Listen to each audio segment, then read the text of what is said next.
Hello everyone, welcome to English is Easy. I am Goshia, your guide through today's lesson, and around here we don't mug up literature, we get it. So today's lesson is going to be Act 3, Scene 1 of Macbeth, the first act prescribed in the abridged syllabus of your boards. And I know, maybe you are watching this just a day before your deadline, before a test or the boards itself. Don't worry, we will understand it in a way that actually makes it easy to write a proper analysis. And before jumping into the scene, let's quickly discuss the context and setting. Previously in the play, we saw Macbeth murder King Duncan, and now he has been crowned King of Scotland. Right? Normally in the British line of succession, the crown passes to the rightful heir. Right? Usually the firstborn, whether it's a son or a daughter.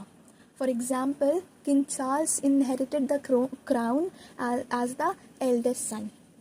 Right? But since Malcolm Duncan's son and also Donalbain fled after his father's murder, the crown now passes to Macbeth, who is Duncan's closest kin. Right? And before moving on to the exact speech of Banquo, we should discuss a little about setting 2. Now, the scene is set in the castle of Forres, which is Macbeth's royal seat of power. And on the surface, everything looks grand and glorious here, but inside, Macbeth's mind is full of fear and tension. Right? This is where one of the most important themes of the plays shows up again. Okay, I must say again because it is one of the recurrent themes of the play. Right? One of the most recurrent themes of the play, that is appearance versus reality. Right? That is in a simple way, it is that what we see on the outside isn't always what's happening on the inside. Okay. So the castle may look powerful and calm, but Macbeth is falling apart mentally, right? It is a place of majesty, you can say that, yes, but also a place of growing insecurity and darkness, right? The scene is opening, notice here, the scene is opening with Banquo's soliloquy, right?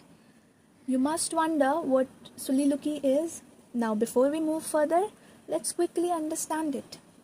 A soliloquy is when a character speaks their deepest thoughts aloud and no one else can hear them. Okay, it's like they are talking to themselves and it's meant only for us, the audience. Okay, that's why soliloquies are important. They show us what the character truly feels inside, not what they pretend to feel in front of others. So when Banquo is soliloquizing in this scene, yes, that's a real word, soliloquizing. soliloquizing.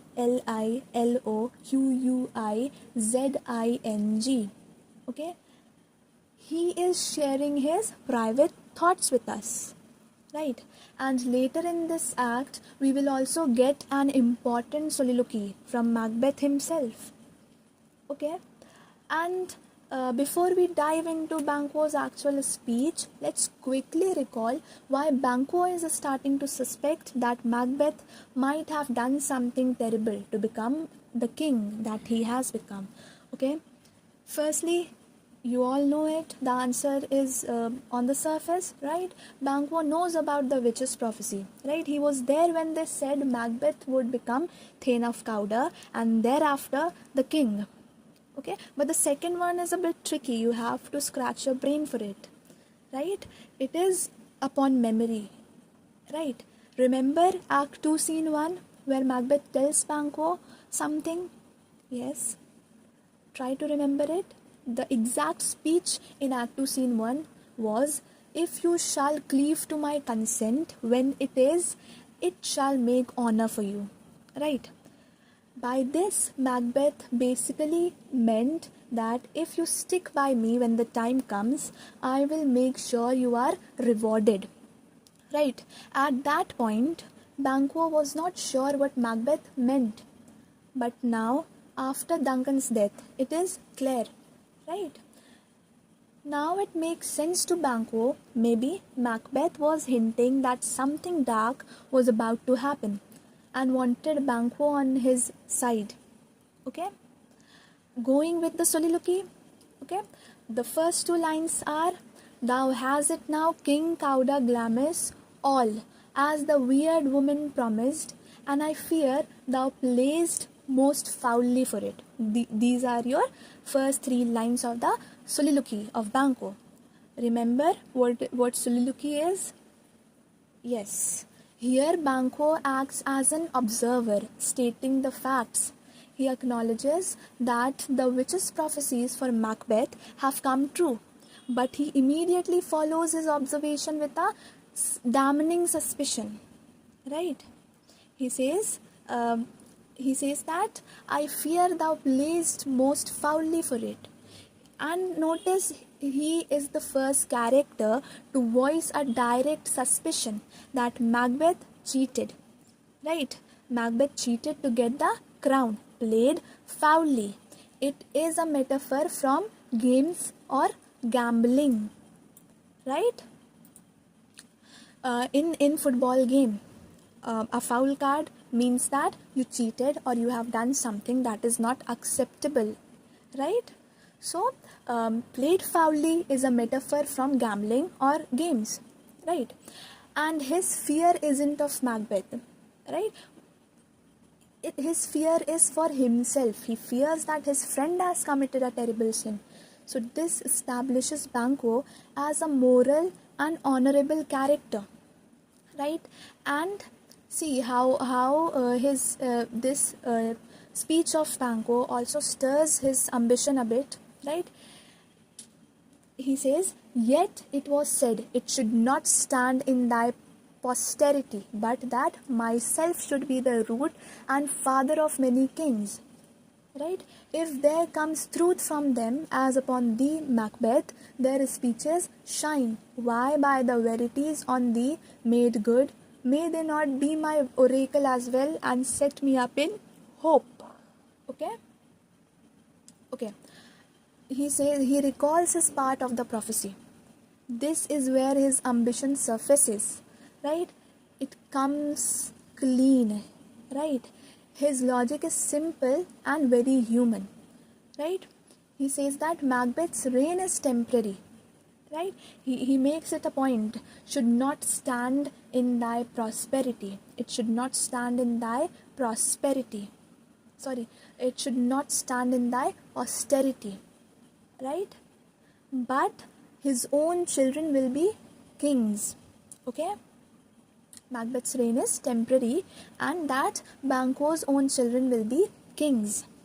Right? He connects the dots. Right? He sees the truth of the prophecies shining on Macbeth. The word shine suggests a dazzling, almost irresistible proof. Right? It puts a spotlight to solidify the truths of the witches prophecies. Okay, and he asks the crucial question here, right? If it worked for Macbeth, why would it not work for him? The phrase "set me up in hope" is the clearest evidence of his ambition, right? He feels a spark of hope that his prophecy would come true. This is a natural human desire for a great future for his family, right? And then after his show of ambition, he tries to caution himself. He tries to control himself by saying, "But hush, no more." This is the most important line in the entire speech, right? It is the single biggest difference between Banquo and Macbeth. You may ask why. Try to recall it. If you have done Act 1 to 2 entirely, you may know why. Okay? See, Macbeth heard the prophecies and his ambition immediately spiraled into thoughts of murder. Right? Banquo feels the same ambitious hope, but his immediate reaction is to suppress it. He recognizes that these thoughts are dangerous and command himself to be silent. Right? So this shows that while Banquo is ambitious enough to hope, he is also wise and moral enough not to act. He will wait for fate to take its course rather than force it. Unlike Macbeth, his ambition is passive and patient, right? Not active and violent. This restraint is precisely what makes him such a threat to the paranoid and distrustful Macbeth, and it establishes him as Macbeth's moral foil. Okay, you may ask, what is a foil, right? The question may arise, what is a moral foil? That is indeed an excellent question. Okay, this is a literary concept, and while understanding something deeply, you must have this critical thoughts, right? So going on with the explanation of moral foil. Okay, moral foil is a specific type of character whose personal values, okay, integrity and choices completely contrasts with those of another character, usually the protagonist. Okay, in a more put together way, in literature, a foil character is used to highlight the qualities of another character through contrast, through differences. Okay, in a much easier explanation, let me put it to you. Think of how jewelers display a diamond on a piece of dark velvet, right? The dark velvet is the foil that makes the diamond sparkle even brighter. A character foil works the same way. Their differences make the protagonist's trait stand out more, right? And this adds a specific layer. The contrast is not just about personality, like one being loud and the one being quiet, right? It's about their ethics, their sense of right and wrong. So a moral foil is a character who, when faced with similar situation or temptation as the protagonist, makes a different, more ethically sound choice, right? They represent the path that should not be taken, the path not taken, and serves as a constant reminder of the protagonist's moral corruption. Okay, so Banquo comes as a perfect example of a moral foil to Macbeth, right? This is exactly why this concept is so important, right? They both are in the same situation, right? They both hear the witch's prophecy. Macbeth, on one hand, is immediately consumed by vaulting ambition, right? He can't stop thinking about it and quickly turns to murder to make it happen, right? He becomes impatient. He forces fate's hand, right? While on the other hand, Banquo is also hopeful and ambitious, as we have seen in this speech. Okay, he says, "Set me up in hope." But he is immediately skeptical. He is immediately doubtful. He calls the witches the instruments of darkness, right? And chooses to do nothing, letting fate run its course. Okay, they both have power, right? Macbeth uses his power to become a paranoid tyrant, right? Killing anyone who he sees as a threat, including Banquo, right? But Banquo, on the other hand, uses his wisdom and integrity to remain cautious and loyal, even when he suspects the truth, right? He represents honor and restraint, right? And by having Banquo right there, making the right choices, Shakespeare makes Macbeth's moral decay seem even more shocking and tragic. Banquo's goodness acts like a mirror, showing just how twisted and corrupt Macbeth has become, right? Banquo is a living, breathing reminder of the noble man Macbeth used to be and the good man he chose not to be, right? Moving on, we would see that a sonnet sounded, right? It is nothing but a flourish of trumpet sounded to welcome the king. Okay, a trumpet sounds, Macbeth enters, see the direction. These are the stage directions. Okay, a trumpet is sounded, sonnet is sounded, Macbeth enters dressed as a king, and Lady Macbeth enters dressed as queen, together with Lennox, Ross, lords, ladies, and other attendants. Right. Uh, the trumpets used to be sounded to announce power and ceremony in Shakespeare's time. Okay, in a monarch's arrival, the trumpet flourish is a fanfare. Okay, it is traditional official announcement of a monarch's arrival. It is a sound of legitimate authority and public ceremony. Okay, the irony here is noteworthy. Okay, there is a stark contrast here. Okay, the audience has just been inside Banquo's private suspicious mind, right? The confident official blast of the trumpet clashes powerfully with the quiet, paranoid atmosphere Shakespeare has just created. Okay, so it is the first sign of the gap between the public image and the private reality. Okay, and to visualize the appearance and appearance versus reality, this is the first time the audience sees Macbeth and Lady Macbeth in their full royal costumes, right? Their clothes are a physical manifestation of the power they have seized, right? And it is noteworthy that their royal robes are just that. Okay, it is just a costume. They are performing the roles of a legitimate king and queen, right? They are trying to look the part to convince the world and perhaps themselves that they belong on the throne, right? The costumes are nothing but a beautiful mask hiding the ugly truth of their actions, and they are protecting an image of stability and divine right that they know is false. Okay, and the company that they are having together with Lennox, Ross, lords, ladies, and attendants, it is noteworthy, right? The purpose is to establish public legitimacy, right? This is not a private entrance. The presence of the entire court, including important named nobles like Lennox and Ross, shows that Macbeth's rule is for now publicly accepted. Right, the kingdom's nobility is present. Right, participating in this new regime, it creates the illusion of a stable, functioning monarchy. Okay, and here Lennox and Ross's existence is foreshadowing. Okay, Lennox and Ross are key observers. They represent the Scottish nobility who are currently serving Macbeth but later grow suspicious and abandon him. Right, having them on stage here watching Macbeth creates a sense of public scrutiny.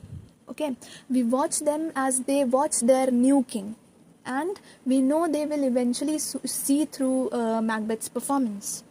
Okay, moving on, Macbeth, as soon as he comes, right, he marks Banquo. Okay, he says here's our chief guest. Okay, the surface meaning, okay, is simple, that Macbeth is playing the role of a gracious and welcoming king in front of the entire court. He singles Banquo out for honor, right? Chief means most important, right? The guest of honor in this context, right? And guest implies someone who is welcome and under the host's protection. Okay, he is publicly declaring everyone that, look, here is my most valued friend Banquo, and this feast would be incomplete without him. Okay, this action makes Macbeth look like a loyal friend and a good king who respects his nobles, right? It is a perfect piece of political theatre, right? But the deeper meaning is noteworthy. Okay, this line has dramatic irony because the audience knows what Macbeth is really thinking.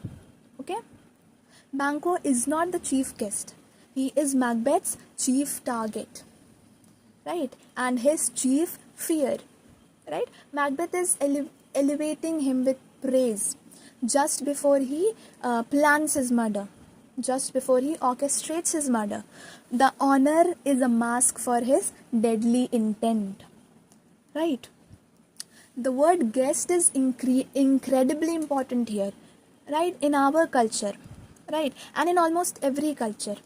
and especially in historical context, a host has a sacred duty to protect their guests. Right? By calling Banquo a guest while plotting to kill him, Macbeth is showing the depth of his own corruption. Right? He is about to commit one of the most treacherous acts imaginable. Right? Murdering the very person he has invited into his home for protection and fellowship. We have seen this earlier when he killed Duncan. Right? And this line also cleverly foreshadows the famous banquet scene, Act 3, Scene 4. Okay, we would do that in the said act. Let us stick to this act first. Okay, so moving on, Lady Macbeth joins in. Right, Lady Macbeth perfectly coordinates with Macbeth. That is what she does well. Right, she is very good at keeping facade. She solidifies their public deception. Right, they are here acting like a powerful couple. Right, power couple. Okay, Macbeth has initiated the performance by singling Banquo out as the chief guest. Right, that was the opening move, and Lady Macbeth immediately follows up. Okay, she strengthens his statement. Okay, Lady Macbeth says that it had been a gap. If he had been forgotten, it had been as a gap in our great feast, and all thing unbecoming. Okay, Lady Macbeth, in simple words, says forgetting him would have ruined our party and been completely improper. Right? By immediately backing up Macbeth's word, she makes the fake honor seem more genuine and rehearsed. Right? It shows the court that this is not just the king being polite. Okay? Queen feels the same way. Their coordination makes the lie stronger and more believable to everyone watching. Okay? They are perfectly in sync. They do not need to look at each other for cues anymore. Right? They share the same murderous goal, and their public performance is seamless. Okay, and her speech is dripping with dramatic irony. She talks about a gap in our great feast. Right? Which is precisely what they are planning to create by murdering Banquo. Right? She calls forgetting him unbecoming. Right? While the most unbecoming act imaginable is the assassin they are plotting. Right? And this moment shows that they are both living the advice she gave Macbeth earlier. Right? Look like the innocent flower, but be the serpent under it. Right? They are both putting on a flawless performance of gracious host. Right? That is the flower metaphor to hide their venomous murderous intent. That is the serpent metaphor. Right? And this interaction solidifies their status as a powerful, deceitful couple who can manipulate the people, the public perception, to mask their brutal ambition. Right? And then as the scene furthers, Macbeth gives this speech. Right? Tonight we hold a solemn supper, sir. Okay? Mark here, I have used this, I have mentioned this. This is the use of sibilance. We will come back to it. Okay, first let's see what Macbeth means here. Okay, on the surface, this is Macbeth performing the role of a king. Right, the language is formal and respectful. Right, solemn supper. This suggests an important formal state banquet. Right, not just a casual meal. And sir is a term of respect for a high-ranking nobleman. Okay, and he requests his presence, right? That is a very polite and formal way of inviting someone. He is doing, on the surface, we may think that he is doing exactly what a king should do, inviting one of his most important subjects to a state dinner, right? It all seems perfectly normal and appropriate, right? But that politeness is a marks for a deadly trap. Okay? The irony of solemn here is noteworthy. The supper will indeed be solemn, right? Solemn means serious, but not because serious or formal, okay? But not because it is a dignified state of affair. Okay, rather it will be solemn because it is planned around the brutal murder of its chief guest. Okay, the word is dripping with dramatic irony. Okay, as the audience knows its true grim meaning. Okay, it becomes a lure and not an invitation. Okay, this is far from a genuine invitation. It is a crucial part of his murder plot. Macbeth needs to confirm Banquo will be at the palace later that evening to properly set the attack. Okay, the invitation is a tool of manipulation. Okay, now coming to this literary device, that is sibilance. Okay, sibilance is a literary device where S sounds are repeated close together. Notice, tonight we hold a solemn supper, sir. Okay, it creates a hissing or whispering effect. Listen to the line again. Tonight we hold a solemn supper, sir. Okay, solemn supper, sir. See how it hisses? The repeated sound, the S sound is impossible to miss, right? And why is it so important here? It creates a sinister hissing tone. The sibilance makes this polite word sound like the hiss of a snake. This is deeply unsettling. Okay, it transforms a formal invitation into a whispered, sinister threat that only the audience can truly hear and understand. Okay, and what hisses? A snake does, obviously. And what is the key symbol for deception in this play? The serpent, right? Remember, Lady Macbeth told him to be the serpent under it, okay, under the innocent flower. By filling his speech with these snake-like sounds, Shakespeare is showing us that Macbeth has fully become that serpent. He is the snake in the grass, hiding his venomous intention behind a mask of friendship. Okay? The sibilance makes the theme of the play audible. The words are polite, right? Polite appearance, but the hissing sound is evil reality. Okay? It reveals the lie completely. And then on that, Banquo says that, let your highness command upon me to the which my duties are with a most indissoluble tie forever knit. Okay? The language he uses is one of absolute loyalty and submission. Okay? On the surface, Banquo's words are the model of a perfect obedient subject. Okay? He simply says that, your majesty, simply command me, order me, my duty is to you, like a knot that is tied so tightly it cannot be opened, right? And he openly acknowledges Macbeth's authority, right? An indissoluble tie is a bond that cannot be broken or dissolved. He is using a powerful metaphor to say his loyalty is permanent and unbreakable. Okay? And forever knit, this phrase solidifies the idea of a permanent woven together bond. Okay? In front of the entire court, Banquo is performing the role of the ideal nobleman, reassuring Macbeth and everyone watching of his complete allegiance. Okay? Complete loyalty to the king. Okay? And but the audience knows that just moments before, Banquo was alone on the stage thinking that Macbeth might have cheated to get the crown. Right? He is deeply doubtful, skeptical, and suspects Macbeth of murder. Therefore, his polite words are not a true reflection of his feeling, but it also is a calculated performance. Okay, this contrast between his private thoughts and his public words is a powerful example of the theme of appearance versus reality, right? He like Macbeth is now forced to wear a mask.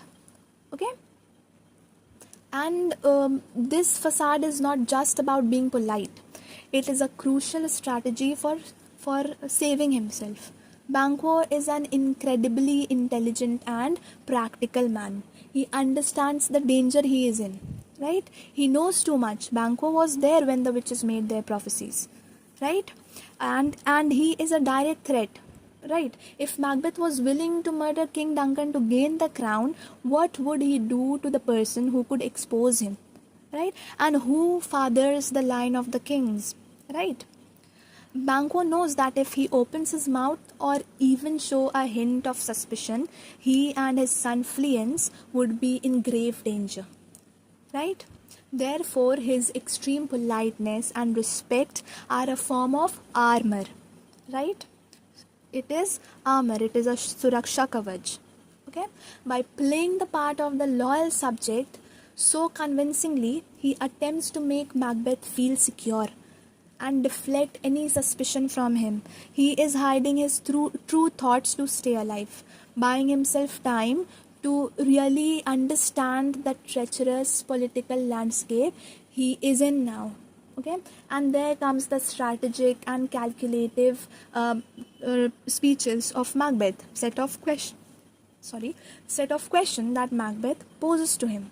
Okay, on the surface, he says, ride you this afternoon. On the surface, this is just casual, friendly, small talk.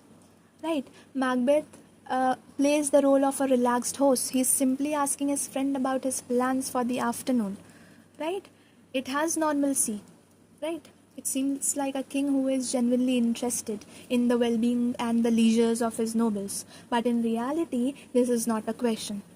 It is the beginning of an interrogation. This is the first piece of critical information. Macbeth needs to plan Banquo's murder. He is not making conversation. What he is trying to do is, he is trying to gather intelligence. Okay? If Banquo will be away from the safety of the castle, right? To set up a successful attack, Macbeth needs to know if Banquo will be away from the safety of the castle, right? And how far he is going and who will accompany him. Okay? So this line shows Macbeth's chilling transformation. He is no longer hesitant, guilt-ridden man who killed Duncan. He is now a cold, methodical and proactive plotter. Right? The ease with which he mixes casual conversation with murderous intent perfectly shows the theme of appearance versus reality and shows how comfortable he has become with living a double life. Right? The dramatic irony here is intense as the audience knows the deadly purpose behind this seemingly innocent question. Okay? And Banquo continues to play the part of the loyal subject perfectly. His reply is short, respectful, and gives nothing away. He's maintaining his shield of politeness, right? Hey, my good lord. By saying that, he says that, yes, my good lord. Okay? And then there comes Macbeth's powerful, manipulative lines. Okay? Macbeth says, we should have else desired your good advice, which still hath been both grave and prosperous. Okay?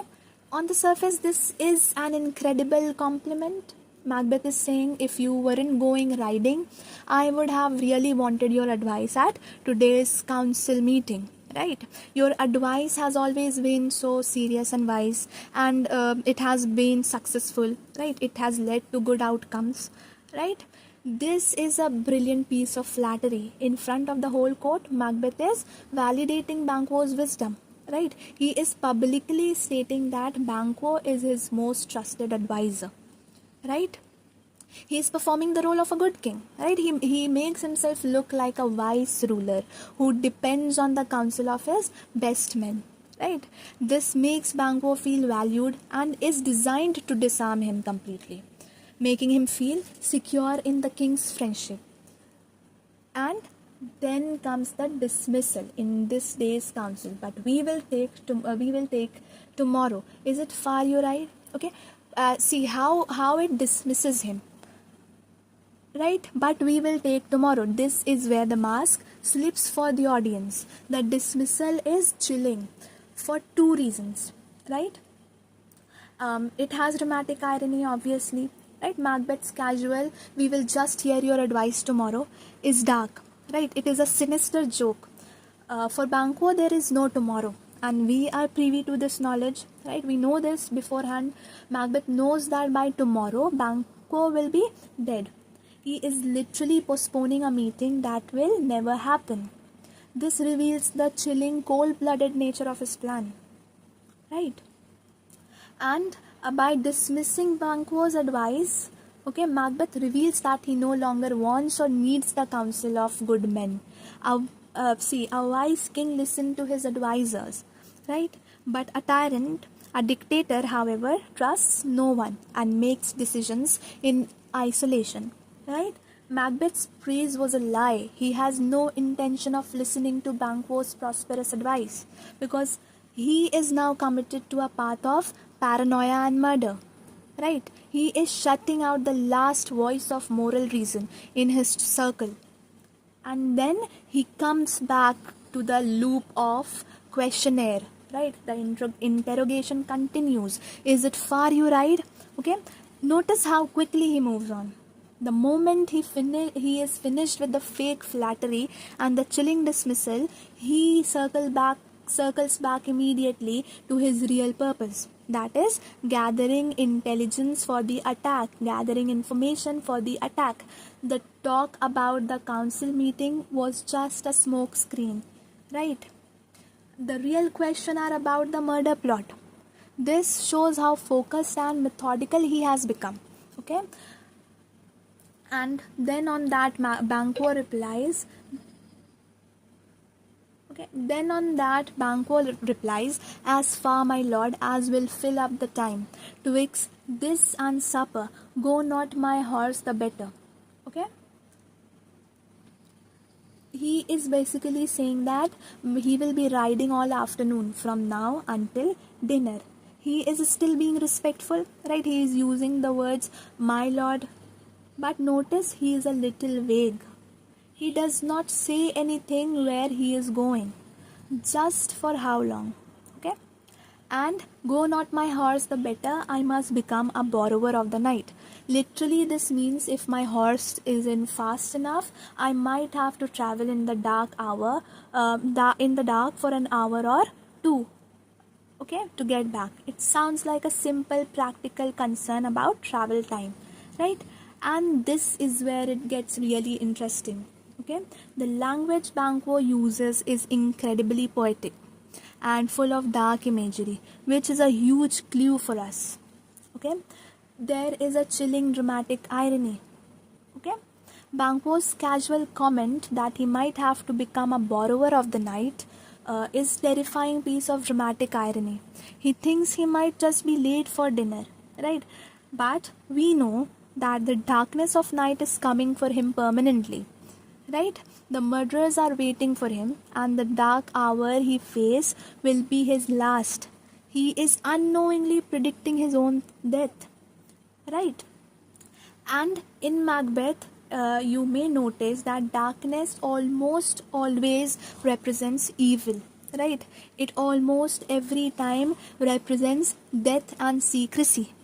And by saying he will borrow from the night for a dark hour, Banquo is unknowingly stepping into the world of evil that Macbeth now controls, right?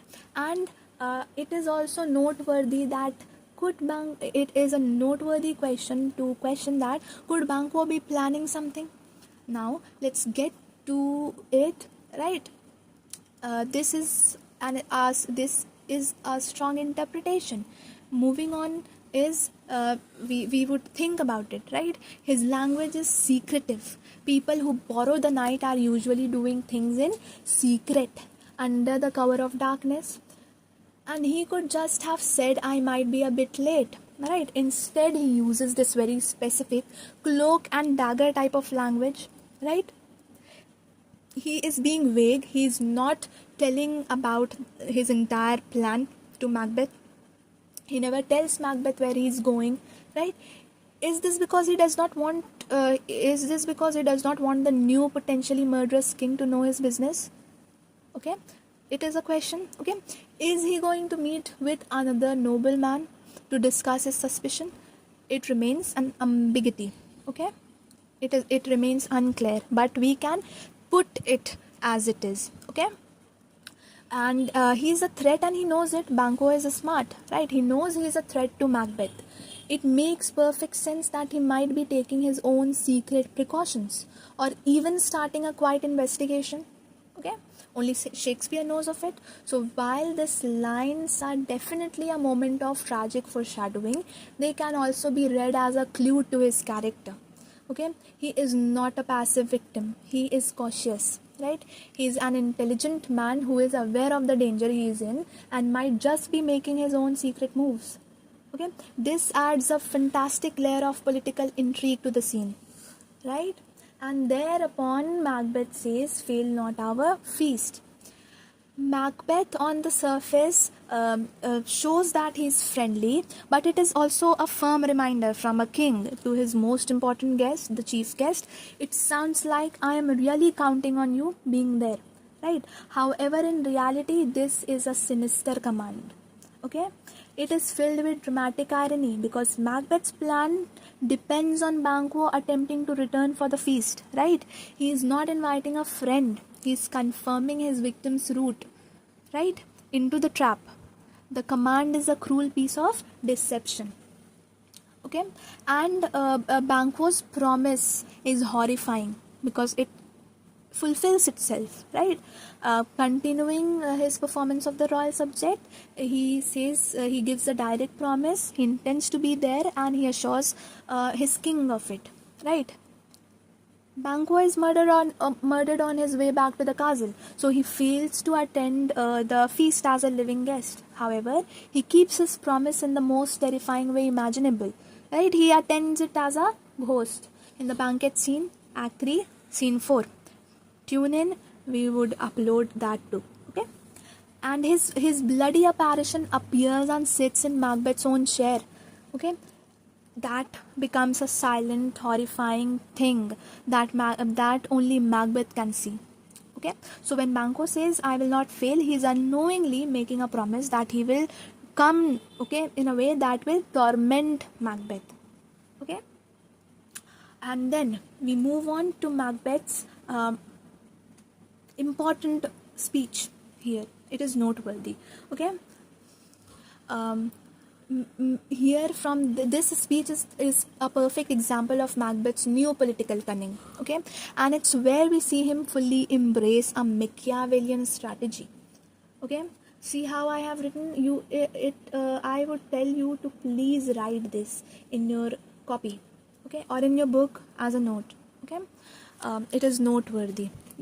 This speech is a perfect example of Machiavellian strategy, how Macbeth has embraced Machiavellian strategy fully. Okay, but first let us quickly and simply define what that means. You can already see on the screen. You may write like that, or you can follow through my verbal explanation. Okay, the term comes from Niccolo Machiavelli. Okay, he was a writer who argued that for a ruler to stay in power, they must be willing to be cunning. Okay, cunning, deceptive, and even cruel. Okay, think of it as the ultimate. Okay, ultimate philosophy.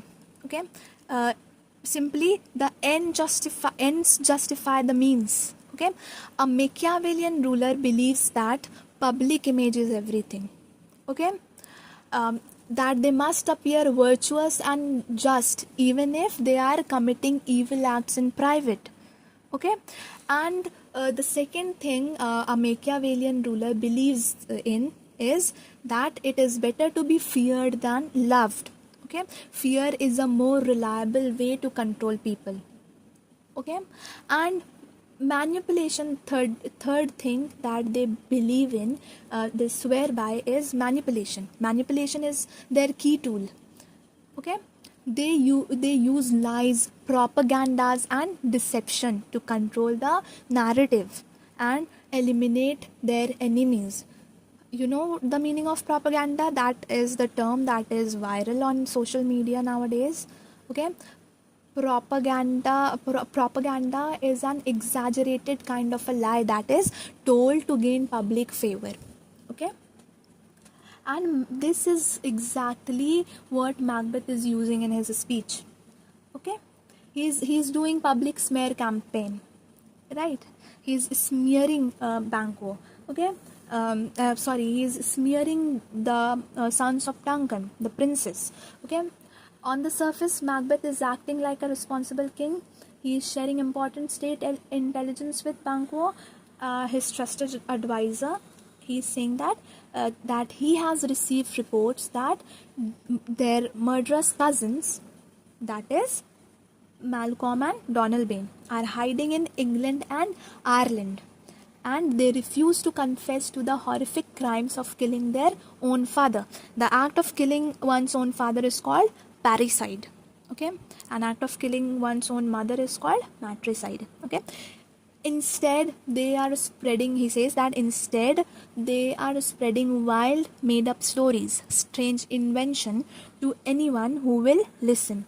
Okay, what he's trying to do is he's painting himself as the stable leader, trying to protect the kingdom from treacherous fugitives. Okay, fugitives, the word that I have used here is does not mean anything, just a person who commits a sin, who commits a crime and then escapes is called a fugitive. Okay, and this is a calculated piece of political propaganda. Okay, Macbeth is using his power to control official story. He creates a false narrative, right? He labels the princes, right, the prince, the sons of Duncan, the princess, as bloody cousin. Okay, and accuses them of cruel parricide as if it is a proven fact. He is solidifying his own lies as the kingdom's truth. Okay, and he discredits his enemies, right, by saying that they are filling people's ear with strange invention. He is preemptively dismissing any accusation, right? Preemptive means something that you do beforehand to preserve yourself. Okay, he is dismissing any accusation beforehand that the prince might make against him. Okay, he is telling the world to not listen to them.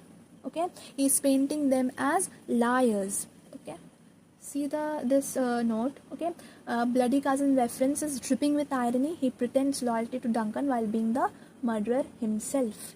Okay, so he, by saying so, it is also a subtle test for Banquo. He's watching Banquo's reaction.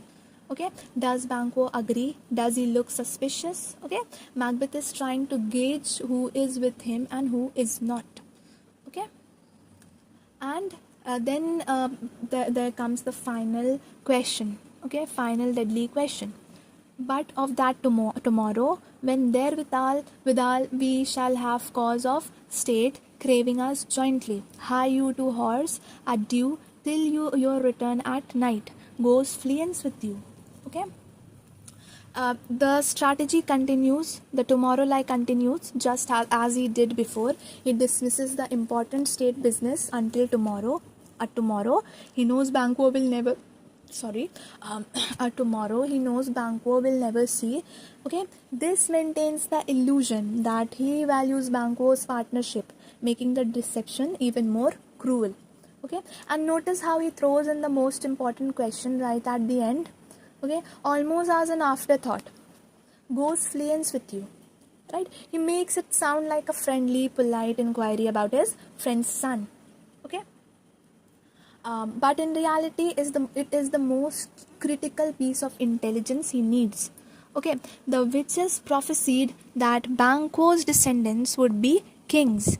Therefore, fleance is the true long-term threat to Macbeth's legacy. Okay, killing Banquo is only half the solution. Okay, the serpent must be killed, but so must the worm. Okay, who would grow into serpent sometimes later.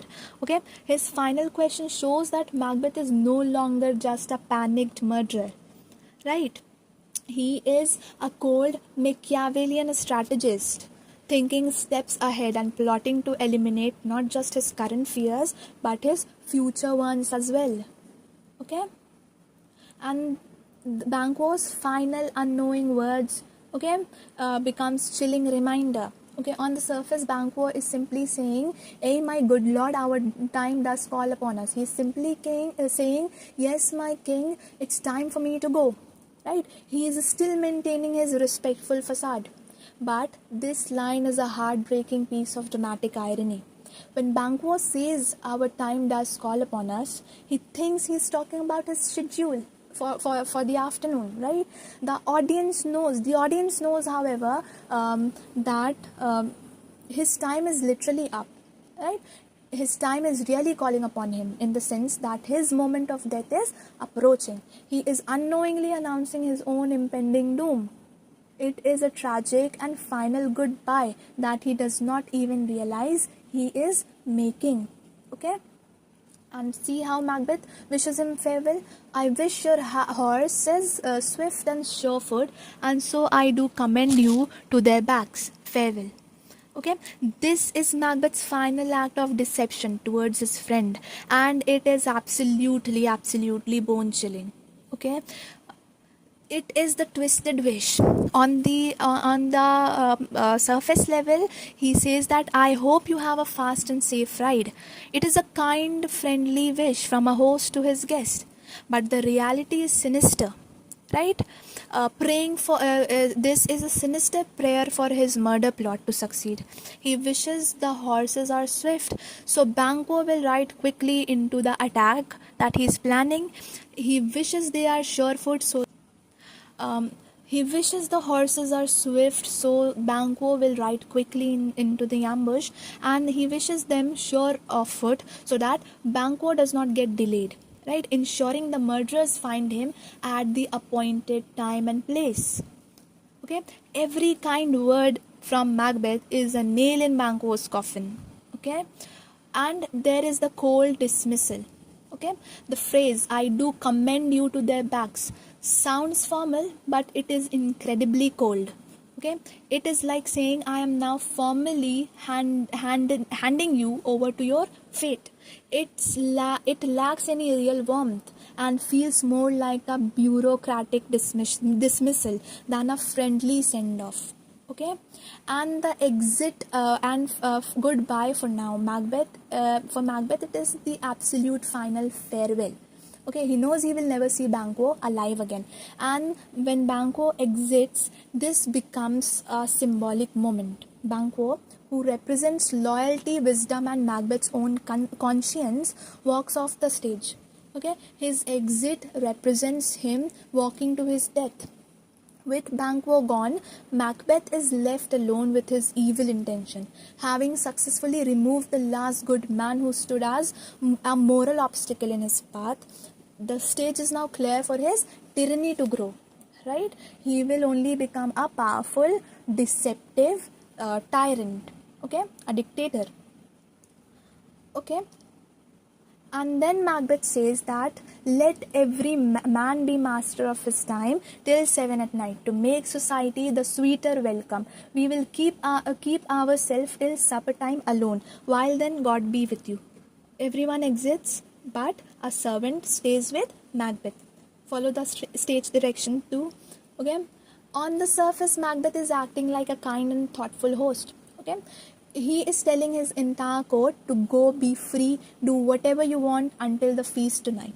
Okay, this sounds generous and relaxed, right? It makes him look like a kind king who trusts his subjects and gives them autonomy, right? His reason for wanting to be alone sounds almost poetic. Okay, he is saying, "I will stay by myself for a while, so that when we will all get together for dinner, it will feel more special and joyful." Okay, he is framing his isolation as an act of consideration for his guest. Okay, and this is the last time Macbeth gives anyone autonomy, freedom. Okay, his command, "Let every man be master of his time," is dripping with dramatic irony. He is only granting them this temporary freedom so that he can use his own time to plot a murder that will ultimately strip them of their freedoms. Okay, after this point, his distrust will explode, his paranoia will explode. He will soon have spies in every nobleman's house. Okay, there's not a single one of them, but in his house I keep a servant feed. Okay, he will rule by fear and suspicion, not by trust. This moment is the chilling farewell to liberty in Scotland. Okay, he clears the room of freemen so he can lay the groundwork for a dictatorship. And he says that we will keep ourselves till supper time alone. This is a massive turning point for his character. His desire to be alone is a sign of growing independence in evil, right? He was hesitant and full of doubt, right? Think back to the murder of Duncan. He was hesitant and full of doubt, right? Lady Macbeth had to manipulate him. She questioned him, his manhood. She planned the details and took the charge when he was falling apart, right? He was the student and she was the teacher of evil. Now look at him. He is planning the murder of his best friend and his friend's young son entirely by himself. He dismisses everyone, including his wife, Lady Macbeth. He has already arranged the meeting with the murderers, right? He is calm, methodical, and in complete control of his evil plan. He no longer needs Lady Macbeth's manipulative fuel, right? His own paranoia and fears are enough to drive him. His solitude is not about guilt or reflection, right? It is the privacy an assassin needs to work. Okay, he has graduated from being a hesitant accomplice to being the self-sufficient architect of his own tyranny. Wow, that is sounding very poetic. Nice. The clearing of the stage physically shows us his moral and psychological isolation, okay, as he prepares to commit his next atrocity. Okay, keeping till here. Okay,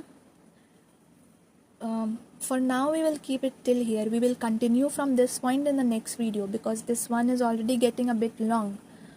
And if you like the video, please like and subscribe. It really motivates me to keep making more lessons for you. And don't forget to leave a comment telling me how I can improve my teaching according to your preferences. Okay, until then, take care and keep learning. Bye.